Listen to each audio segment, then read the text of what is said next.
Constitution, আমি autonomous state পাবলৈ আৰু 6th schedule to আকৌ strengthen কৰিব আকৌ ডাঙৰ কৰিবলৈ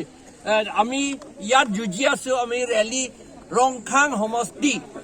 7 গাঁৱত আমি কৰিলো কিন্তু তেওঁলোকে আমাক বাধা দিছিল মাইকী সকল মহিলা সকলক তেওঁলোকে পুলিচ এজন দুজনটো মদ খাই পেলাই তেওঁলোকৰ চেন্ডেল ফাটিছে চেন্ডেল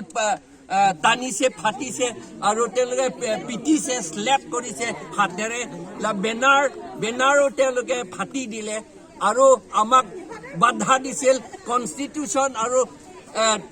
ডেমক্ৰেসি মতে গণতন্ত্ৰ মতে আমাক কৰিবলৈ তেওঁলোকে নিদিলে আমি ৰিকুৱেষ্ট কৰিছিলো আমি গণতন্ত্ৰ মতে কৰিম শান্তিপূৰ্ণভাৱে কৰিম বুলি আৰু আমি শান্তিপূৰ্ণভাৱে কৰিলো গণতন্ত্ৰ মতে আমি কৰিলো কিন্তু তেওঁলোকে বাধা দিছিল কিন্তু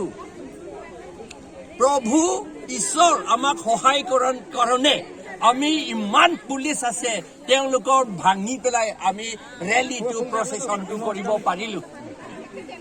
এতিয়া 7 জন এৰেষ্ট কৰি লৈ গৈছে তেওঁলোকে আমি ডিমান্ড কৰো আমি দাবী কৰো ইমিডিয়েটলি তৎক্ষণাত আজিৰ ভিতৰত তৎক্ষণাত ৰিলিজ কৰিবলৈ আৰু কেছ নিদিবলৈ আমি কেছ নলগাবলৈ আমি অনুৰোধ জনাইছো ডিমান্ড কৰিছো কেছ দিব নোৱাৰে কাৰণ ইয়াত ক্ৰিমিনেল প্ৰচিডিউৰ কোড 144 মতে ইয়াত অৰ্ডাৰ প্ৰমুলগেট কৰা নাই সেই কাৰণে আমি আইন মতে ল মতে আমি পাৰমিশন লবলৈ কথা নাই পাৰমিশন লব নালাগে আমি মাত্ৰ পুলিচ আৰু ডিসিক আমি ইনফৰমেশন দিলো কিন্তু তেওঁলোকে মুখেৰেটো আমাক পাৰমিশন দিলে কিন্তু আকৌ পিছতে এদিনৰ ভিতৰত তেওঁলোকে আকৌ আমাৰ তেওঁলোকৰ পাৰমিশনটো কেনসেল কৰিলে কিন্তু ইন দ্য মিন টাইম আমিতো সব গোট খালো সেই কাৰণে আমি আজি ৰেলী পাতিলো আমি দাবী কৰিছো যেটো 7 জনক এৰেষ্ট কৰিছে বা এইটোতকৈ বেছি এৰেষ্ট কৰিব পাৰে কাৰণ কিমান মানুহ আছে আমি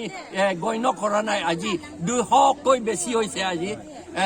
কিমান জনক এৰেষ্ট কৰিছে ক'ব নোৱাৰো যিমান এৰেষ্ট কৰিছে তেওঁলোকক কেছ দিব নালাগে আৰু তৎক্ষণাত আজি ভিতৰত ৰিলিজ কৰিব লাগে বুলি আমি